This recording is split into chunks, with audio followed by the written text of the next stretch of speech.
On Christmas Eve I walked past the house I'd been paying rent for, my mother's house, and saw it glowing like something out of a lifestyle magazine.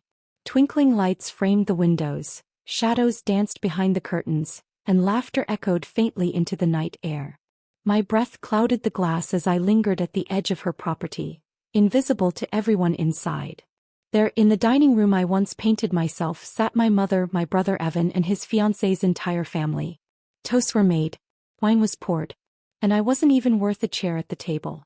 Before we continue, please subscribe to the channel and tell us where you're listening from in the comments. And let me ask you something. If your own mother told you, it's too much for you, just to keep you out of Christmas dinner, would you still pay her rent? My name is Adrian. I'm 36. I work in marketing, digital strategy technically, and I've been living in a quiet but decent apartment on the other side of town. Not because I couldn't afford something better, but because I had been helping someone else afford something she no longer deserved. My mother, Marlene. She used to be the kind of mom who packed school lunches with handwritten notes. But somewhere between my father's death and Evan's first promotion she shifted. Maybe it was grief. Maybe it was favoritism that had always been there finally fully unmasked. Or maybe I just became inconvenient. After Dad died she had a hard time keeping up with the mortgage, so I offered to help. Not just once. Not just in emergencies. I set up an automatic transfer for the full rent, month after month for 6 years. While Evan traveled for work and worked on himself, I kept a roof over her head. He never once said thank you. But I didn't do it for gratitude. I did it because it was the right thing. Because she was my mother. And I still believed back then that family meant something. Then last week I received a call from Evan. Not an invitation. Not even a hello. Just him saying flatly, "Hey, just wanted to let you know that Christmas dinner will be kind of tight this year. Mom's having Chloe's family over. You understand, right? It's just a lot." I stayed silent. He filled the pause with that infuriating laugh of his. "You know what Mom said? It's too much for Adrian anyway." I guess she's right. You don't really do well with big crowds. Too much for me. The woman whose Christmas bonus had just covered Marlene's boiler repair. Too much for me. The daughter who cleaned her attic alone on New Year's Day last year, while Evan was skiing in Aspen. That phone call stuck to my skin like something sour. But still I didn't react. Not until I drove past the house that evening and saw the feast I was too fragile for. The moment I saw the golden lights spilling through those windows I made a decision. It wasn't loud. There were no fireworks. Just a quiet resolve in my chest. I wasn't going to pay for their comfort anymore. Let Evan step in. Let him man of the house, his way through bills and broken pipes. Let Chloe's family toast to the generosity of a woman who never lifted a finger without expecting applause. I turned off the autopay that night. And in its place I booked a one-way ticket. Somewhere warm. Somewhere far. Somewhere that had nothing to do with being the second-best child. But before I left something behind. You see, the thing about enabling people is they never see the rope around their ankles until you let go. So I wrote my mother a note. 3 words. No anger. No apology. Just clarity. You're on your own. I left it taped to her front door, right under the wreath I had sent her last week. The one she never even acknowledged receiving. It snowed the next morning. And I boarded my flight without a backward glance. As the plane took off I thought about how many years I had wasted trying to be enough for a woman who had already decided I never would be. And I wondered how long it would take before she realized that it was never Evan keeping the lights on. It was me. I wasn't running away. I was stepping out. Out of her expectations. Out of her manipulations. Out of the small invisible box she kept me in. This Christmas I gave myself a gift. Freedom. But that was only the beginning. Because while I was gone, everything began to unravel for them, and I wasn't there to catch the fall.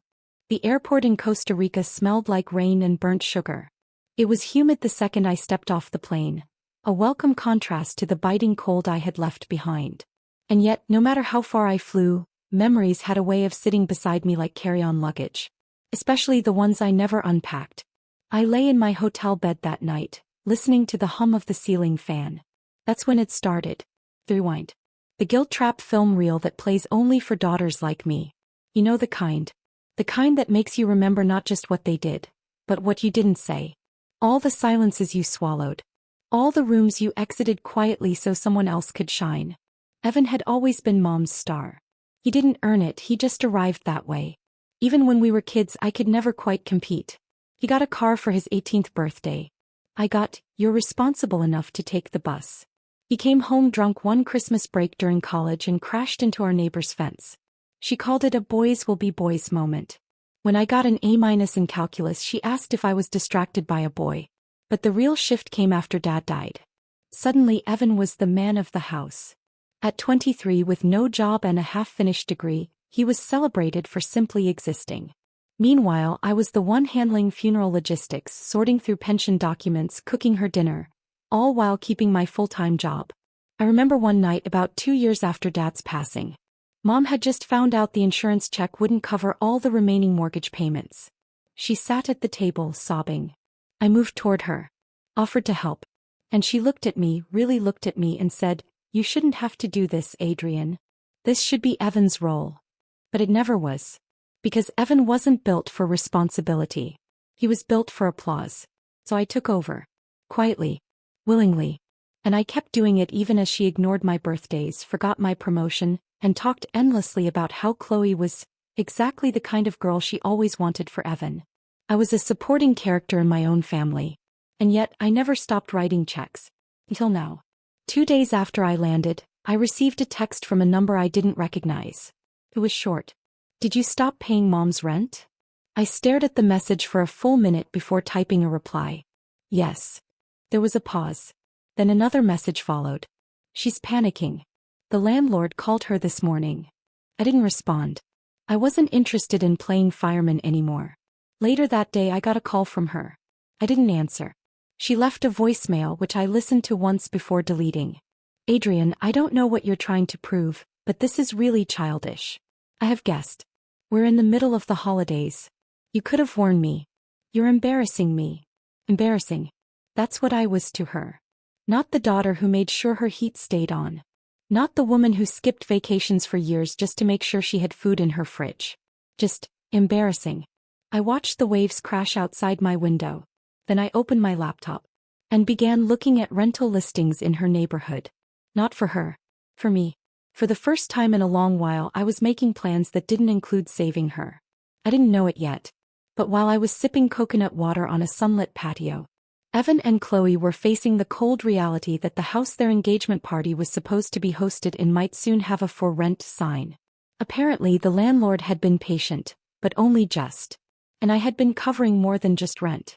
I had been paying the property taxes too. That unraveling I mentioned earlier, it had begun. They just hadn't realized how fast the thread would pull loose. And honestly, I felt nothing but relief. For 3 days I stayed silent.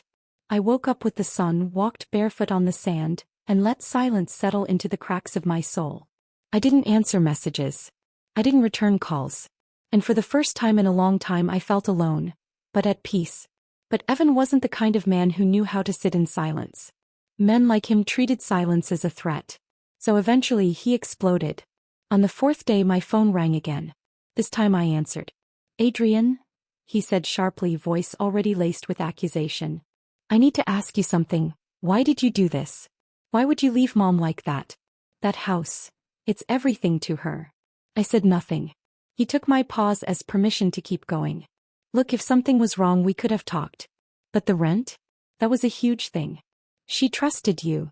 Finally I spoke. And for the first time I didn't tremble. "Yes," I said.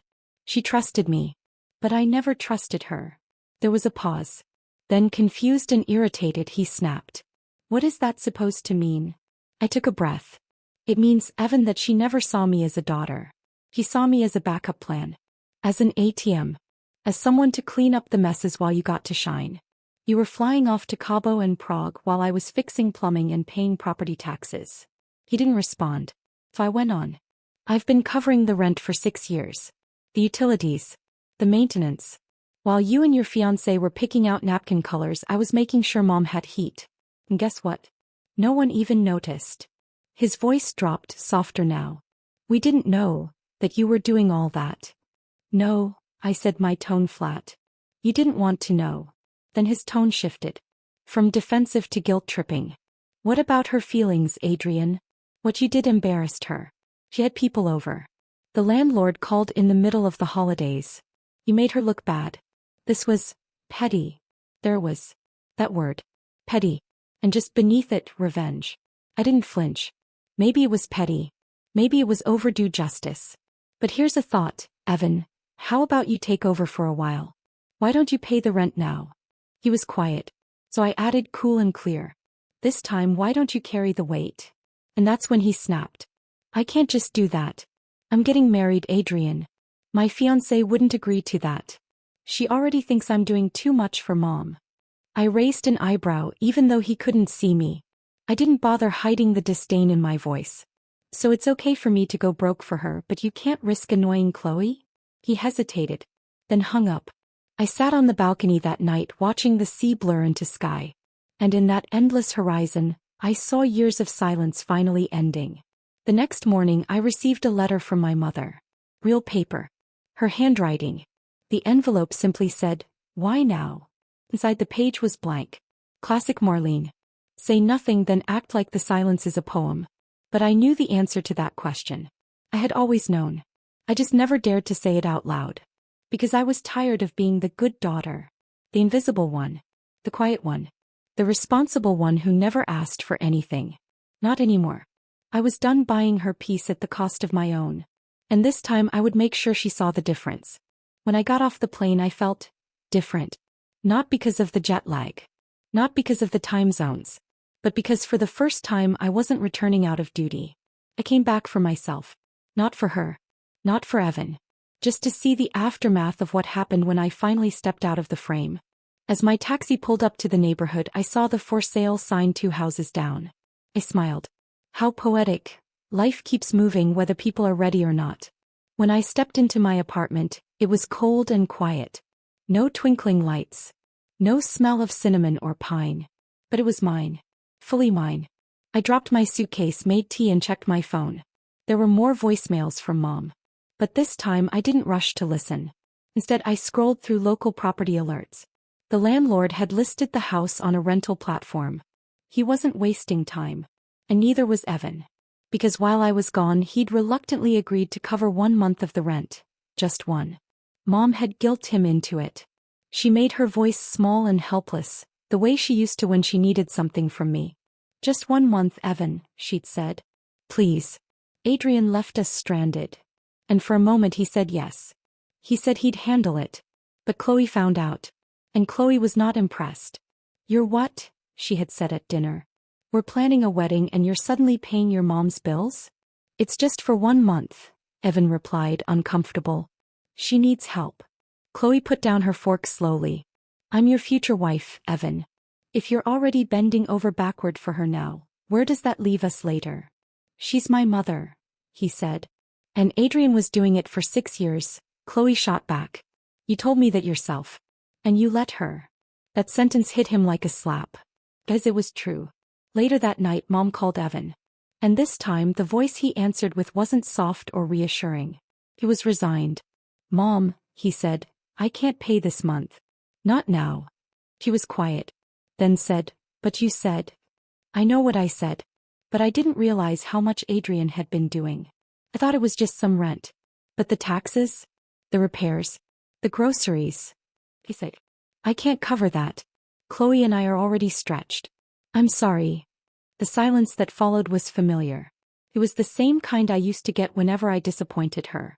But this time it was Evan on the receiving end. I didn't witness the call. But I felt the aftermath. The next morning there was a knock on my apartment door. I opened it to find my mother standing there. Hair pulled back. No makeup. Just a scarf around her shoulders and that same old look. The one that said she wasn't here to apologize but to reframe. I didn't know, she said without greeting. Didn't know what? I asked. He hesitated. That you were doing all of that. Evan told me. About the taxes. The boiler. Everything. I stood silent. Waiting. She looked at the floor. I thought you were just helping.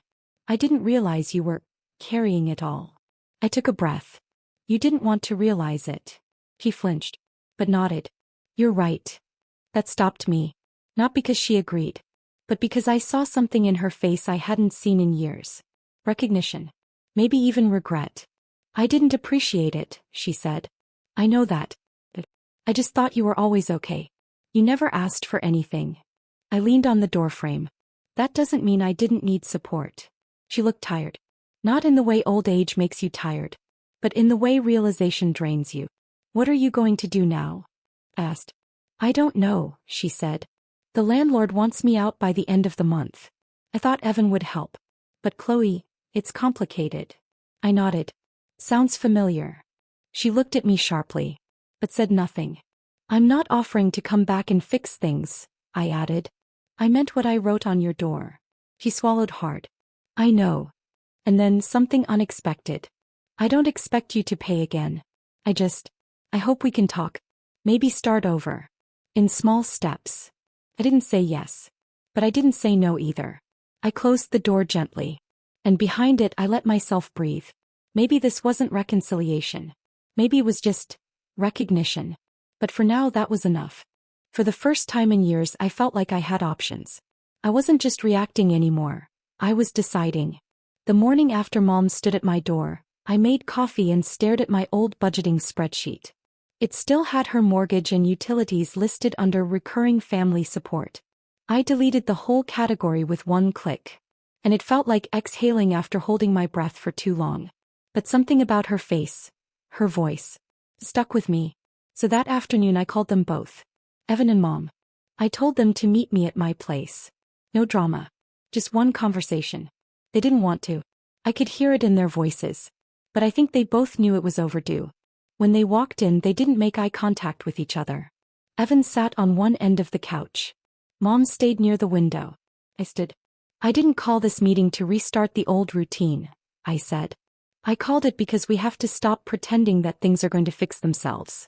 They both stayed quiet. So I went on. Mom, you're facing eviction.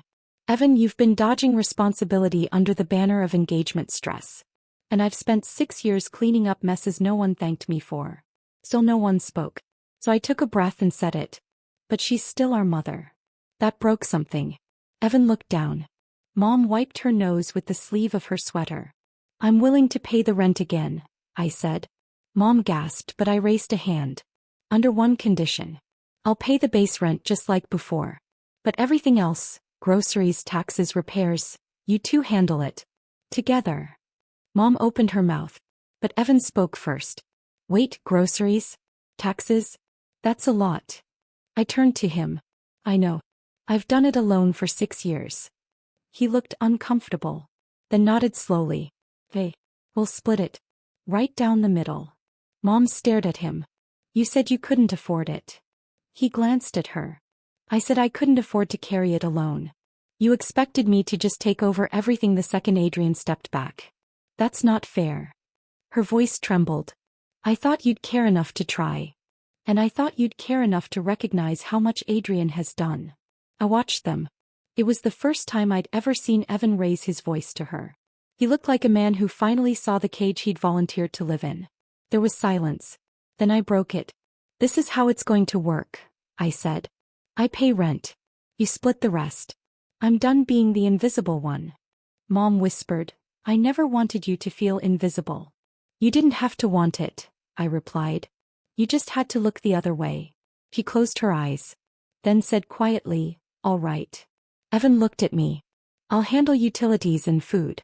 She can handle taxes and maintenance. Mom didn't argue. She just nodded. It wasn't perfect. It wasn't healing. But it was fair. And sometimes, fairness is the closest thing we get to peace. As they left, I didn't feel triumphant. It felt clean. Like a room finally aired out after years of dust. I closed the door. And for the first time in a long time, I didn't feel like the help. I felt like the anchor. 2 weeks passed since the talk. The rent had been paid. Utilities split. Groceries managed. For the first time in years, I didn't feel like I was dragging a family behind me. Instead, I felt like I had handed them the map and stepped back. Evan sent me receipts for the food and heating. Mom forwarded a plumber's invoice she'd paid herself. No drama. No guilt. Just balance. But something still hovered between us. Something unspoken. One Saturday morning I received a message. From Mom. Just a time and an address. I stared at it. She wanted to meet. No explanation. I went. It was a small community bookstore downtown. He was standing outside. In her hands, a box. When I approached, she smiled nervously. "Can we sit inside for a minute?" she asked. We did. He pushed the box toward me. Inside were photo albums, old receipts, a few birthday cards I'd made for her as a kid, and on top a letter. Her handwriting was neater than usual. "Adrian." I never knew how to say thank you. I think somewhere along the way I convinced myself that if I didn't acknowledge the debt, I wouldn't have to repay it. That I was still the parent and you were still the child, and that meant I was allowed to take. But you weren't a child. Not really. Not after your father died. You became the strongest one in the house. And I let you. I took your strength like it was mine to use. You didn't stop being my daughter. I stopped being your mother. I'm sorry. This box, it's everything I held on to while forgetting to hold on to you. You don't owe me anything. But I owe you this. Thank you. Marlene. I didn't cry. I didn't collapse into her arms. I just sat there, breathing. After all these years, the one thing I never thought I'd get, acknowledgement, was finally real. Not a grand gesture. Not a bouquet of apologies. Just a few honest words. And a box full of proof that she remembered. When we left the bookstore, she didn't ask to come over. She didn't ask for anything. She just hugged me. Not out of guilt. Not out of need. But out of love. And I let her. Later that night I placed the box on my shelf. Next to my books. My framed promotion letter. And a photo of me standing alone at a beach in Costa Rica. I didn't need validation anymore. But I finally had it. That Christmas I didn't go to her house. And she didn't ask me to. Just a card arrived. No glitter. No cheesy Hallmark verse. Just her handwriting again. "Christmas dinner is quiet this year. But I left a seat for you. Just in case." And for once it felt like an invitation. Not an expectation.